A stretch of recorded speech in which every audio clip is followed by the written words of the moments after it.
Welcome back to Romany's Realm. I'm Romany and today I have a creative quickie for you.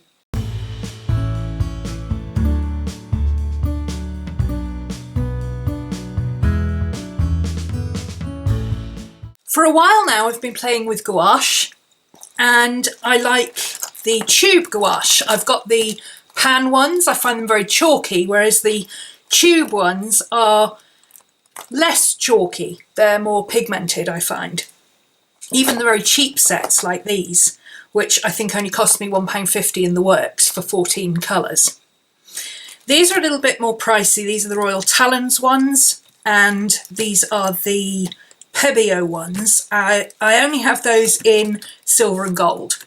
I decided to go for the Royal Talens ones because somebody who uses gouache a lot recommended those to me and I thought they would be a good starter set.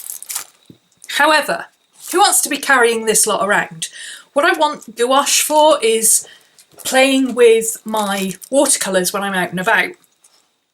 And this is impractical. It's fine when you're at home, you squeeze out your stuff onto your palette. When you're finished with your palette, you cover it in cling film, saran wrap, whatever you call it, where you are. And you know, you can reuse it tomorrow. It's fine. It's not a problem. But when you're out and about, you really don't want to have to carry all this. On top of that, these, I don't know if it's going to happen with these as well, but certainly these little tubes, if you get any paint in the threads whatsoever, these are virtually impossible to open. Well, I find them impossible to open. I've got very weak hands. Perhaps somebody with stronger hands can do it, but I find once the tubes are half empty, it's very difficult to get a grip on the tube that doesn't involve squeezing out paint into the lid as you open it. So it's just a mess. And while I'm prepared to deal with the mess at home, because I've got a sink where I can wash up, I don't want to deal with it when I'm out and about. So I needed some way of turning these into a portable palette. Now, of course, there is the old buy some half pans and an Altoid tin thing and make it that way. But, well, I was going to do that, to be honest, but Altoid tins are very difficult to get here. I was going to go for a tobacco tin instead, and a tobacco tin doesn't quite fit the half pans properly. You know, it doesn't quite work. I was in the pound shop today and I saw this. Now, I wasn't sure what it was going to be like inside, but they had a picture on the front of the packaging and I thought, you know, that might work. And when I opened it up when I got home, it does work for what I want. It is a 12 palette of eyeshadows. Sorry about the glare from the mirror. I haven't figured out what to do with the mirror yet. I don't know if it's going to come out without breaking and I don't really want to try it. What I thought was I could take the pans, the eyeshadows out of here and reuse the pans. What I actually found was they're actually in little metal containers and I managed to get the containers out and reuse it. So this is what I've done with it's not the full 14 colour set. I've used the 12 colours that I had and I've missed black and white because I can put black and white in my good set. This is my cheap set of 14, minus the black and white. This is my good set, which I've just purchased, and I want to turn that into a portable palette as well. So these are in the process of drying. I did these earlier. They're actually quite solid already. Gouache is not particularly runny. Unlike watercolour tubes, it tends to be not very viscous. I wouldn't trust it in my bag just yet, but it's certainly, the top of it is solid. I'm going to leave that to dry overnight and I've just put a piece of tissue paper over the top of it just to keep the dog hairs out. So let me show you how I've done that. It's very, very simple. First off, you're going to want your gouache or watercolours or whatever it is you want to put in it. Obviously, it needs to be something that can be reconstituted. You couldn't do this with acrylic paint because once acrylic is dry, it's dry and that's it. Whereas watercolour tubes and watercolour gouache tubes can be re-wet. So I've got a pokey tool here and all I did was I very carefully prized out these little tins. Now, I suppose if you wanted to, you could take all the gunge out of these tins and reuse the tins. I didn't bother. So I'm just carefully lifting them up, and notice I've got a piece of plastic down because honestly this can get a bit messy.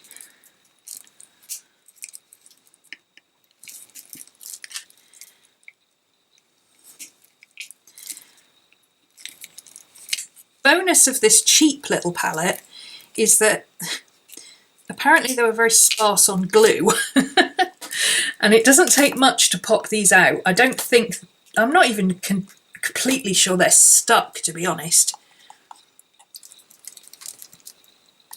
They might just be popped in with a wish and a prayer, because they really do come out so easily.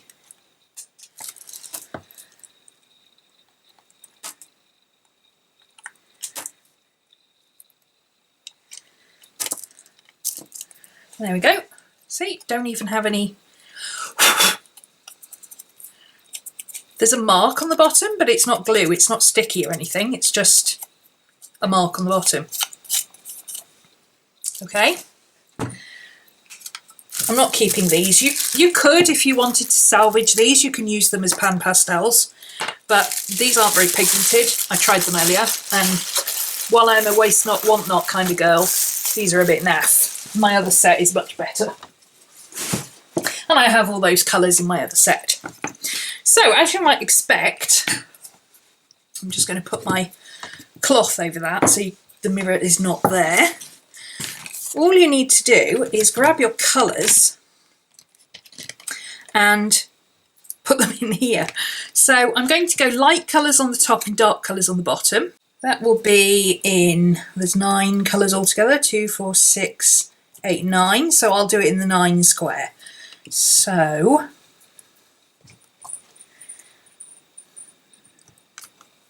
I'm just trying to think how I want it laid out, that's all. I think I will I don't want the black and the white next to each other because they will contaminate each other.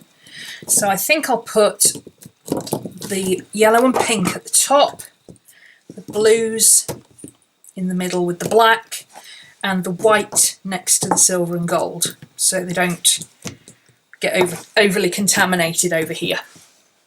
So that's how I'm going to set up my palette. All I'm going to do is fill in my palette with the colours, really. So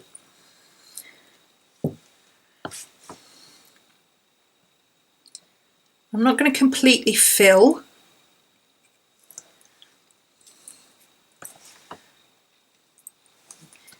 The pots.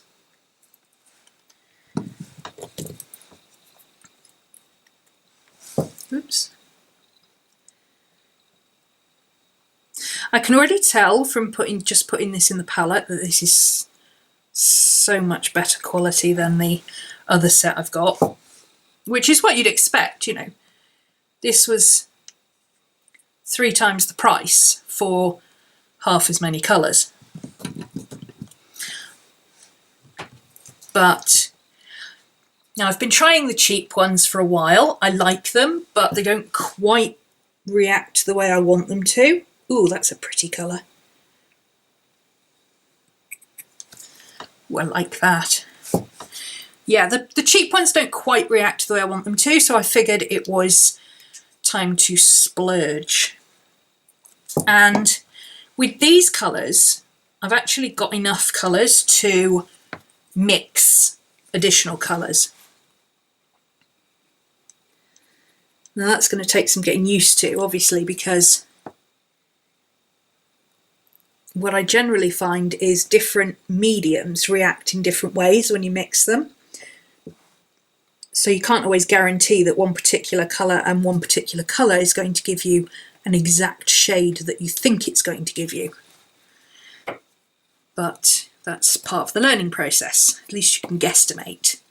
So all I'm doing is using my bone folder just to push the colour around in the palette, just to turn it into more of a pan effect. I'm not completely sure, but I suspect the colour isn't going to stick to the plastic very well. So if I left it as a big blob like that, I think it would probably just fall out once it dries. Whereas if I have more surface contact with the paint across the whole of the bottom of the pan and up the sides, then I think it might stay a little bit better. And of course this is going to be a travel palette, so it's not meant to be sat on a desk anywhere, it's going to be in my bag.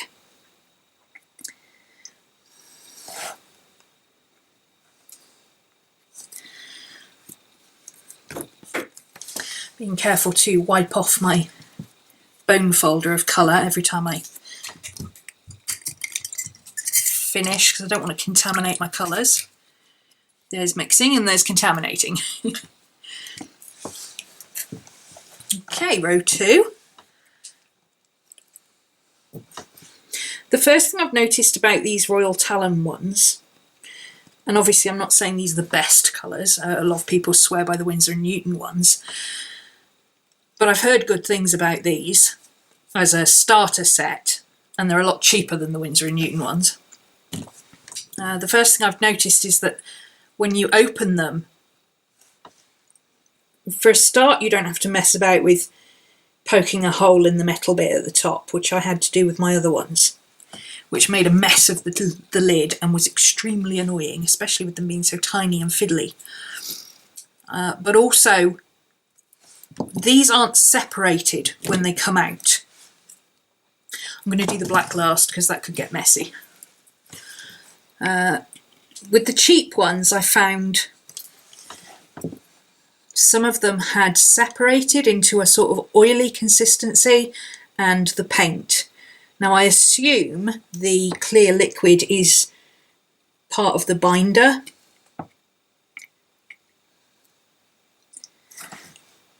I wouldn't have thought it was an oil or anything, I would assume it's the binder.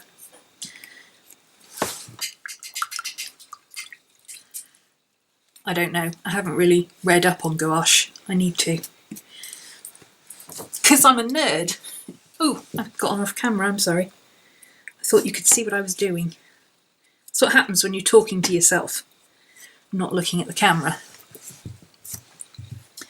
I'm also noticing these are messier than the cheap ones because there's much more colour and they're spreading much more. The amount of paint is going much further, which means it's a bit messier to clean up. But again, that means it's better pigment, so higher quality goes a bit further.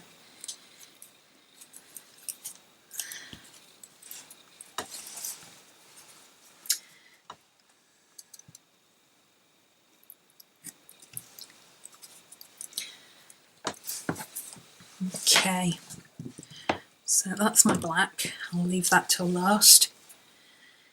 So we've got white. Ooh, the white is runny.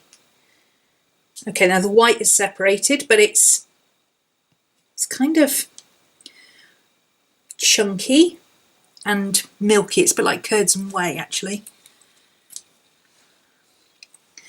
But I'm not going to worry about that too much. White quite often separates in other materials, so I don't think it'll be an issue. I'm just going to stir it up a little bit.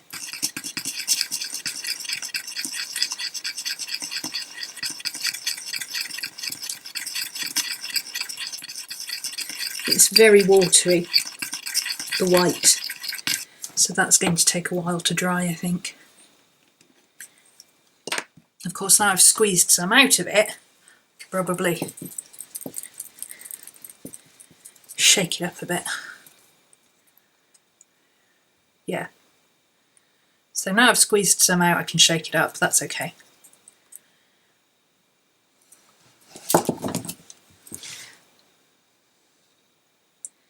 Get rid of some of these air bubbles. Just popping them with the dry end of this stick. I'll do that in a minute. And then I've got my silver. Ooh.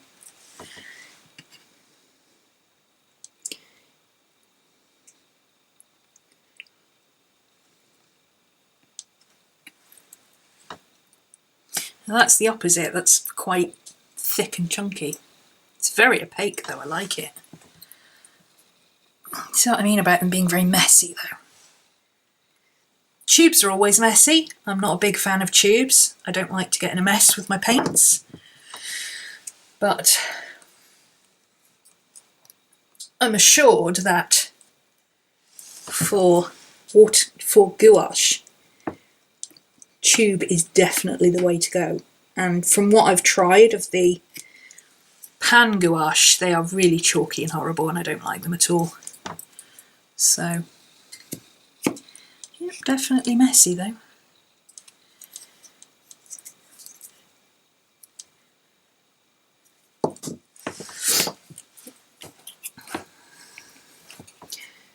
The metallic ones are much thicker and they're also grittier. I assume that's because they've got mica powder in them, as well as the pigment and binder. They feel much more like acrylic paint. I am getting in a mess with this. Oh dear. These are staying wetter for much longer as well, I've noticed. Whereas these other ones dried very quickly. I didn't get in a mess with these, but these are still wet. Which is why I'm turning my cloth inside out, because every time I put my hand anywhere near it, I'm getting covered. Oh dear.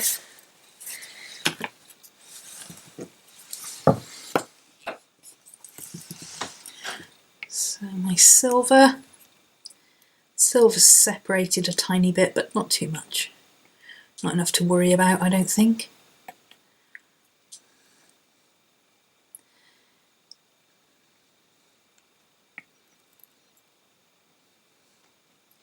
It smells a little bit funky, but it is nowhere near as bad as that enamel stuff. Ooh, gee whiz, that stinks. I can't use it, it makes me want to retch, to be honest. That liquid,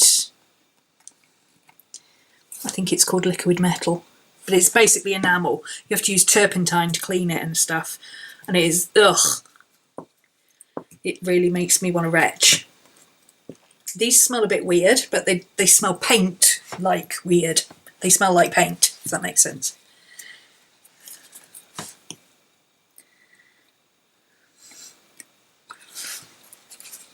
Now I'll do my black.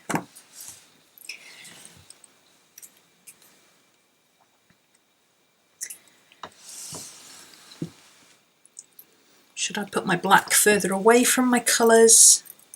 No, that'll bug me if I do that. Oh no, the black's separated the same as the white had. It's kind of...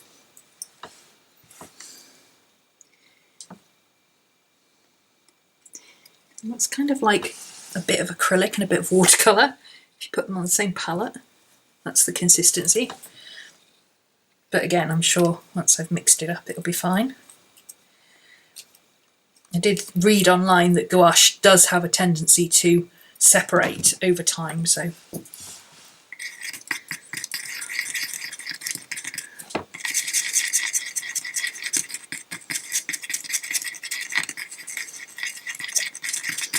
And there we go. There is my travel palette full of my new gouache. And get a clean thing of water. There we go. Get that off my hands. So there are all of my colours. That's 21 colours that I've got all together in two little palettes. I'm sure if I'd tried I could have found a little 24 palette or something like that, but these will do, I'm sure. I can't really see why they wouldn't. And I can take either or and go out and about sketching with them and get some more practice with my gouache without having to take all of this with me. Because we all know what a mess that would be, don't we? So there you go, a cheap little palette for, well, £2 because I bought 2, plus my paints. So this one, my paints were £1.99, and I also had a black and a white, so I could have put a black and a white in here. You could always put a blob of hot glue in between to create a 2 compartment if you wanted to. In fact, I might do that and put a black and a white in here so I can just take this one with me if I want to. And also my other colours, which is my better quality ones. Let's take the dog hair out. We don't want that in there. Yeah, I'm pleased with these. I'm going to leave them to dry overnight. These are not drying anywhere near as fast as these did. These are almost completely dry. They're going matte on the top already. These are quite viscous, especially that white is moving about. I may have to take some of that liquid out and put some more paint in there. I suspect it's not going to dry properly, but we'll see. So a little bit more of a rambly creative quickie for you today, but still a creative quickie nonetheless. And once these are done, you can see that is how big they are. So it's about the same size as an Altoid tin, and I could put 24 colours in here altogether. 25, 26, 27, 28 if I split this, or even more if you split this in 4. Technically you could get 32. So quite a lot of different compartments. In fact, I might even do that, just pop a blob of hot glue in all of these just to create an extra 4 chambers just for mixing colours. That might be a good idea. Okay, so there you go. My quickie little palette demonstration for you.